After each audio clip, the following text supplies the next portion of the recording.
নিষিদ্ধ ঘোষিত আওয়ামী লীগের ৭৭তম প্রতিষ্ঠা বার্ষিকীকে কেন্দ্র করে রাজধানীর ধানমন্ডি ৩২ নম্বর ও আশপাশের এলাকায় কঠোর নিরাপত্তা ব্যবস্থা গ্রহণ করেছে আইনশৃঙ্খলা রক্ষাকারী বাহিনী।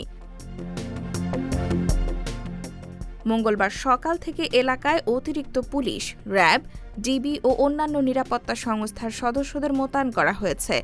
সম্ভাব্য নাশকতা, বিশৃঙ্খলা কিংবা আইনশৃঙ্খলা পরিস্থিতির অবনতি ঠেকাতে এই বিশেষ নিরাপত্তা ব্যবস্থা নেওয়া হয়েছে বলে সংশ্লিষ্ট সূত্র জানিয়েছে।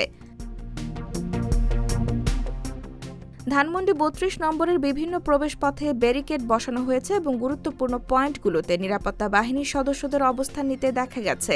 এলাকায় টহল ও নজরদারি বাড়ানোর পাশাপাশি সন্দেহজনক কর্মকাণ্ডের ওপরও কড়া নজর রাখা হচ্ছে। জনসাধারণের চলাচলেও কিছুটা কড়াকড়ি আরোপ করা হয়েছে। নিরাপত্তা বাহিনীর সদস্যরা প্রয়োজন অনুযায়ী পরিচয় যাচাই ও তল্লাশি কার্যক্রম পরিচালনা করছেন। সার্বিক পরিস্থিতি স্বাভাবিক ও নিয়ন্ত্রণে রাখতে আইনশৃঙ্খলা রক্ষাকারী বাহিনী সর্বোচ্চ সতর্ক অবস্থানে রয়েছে। IBTV USA, new York.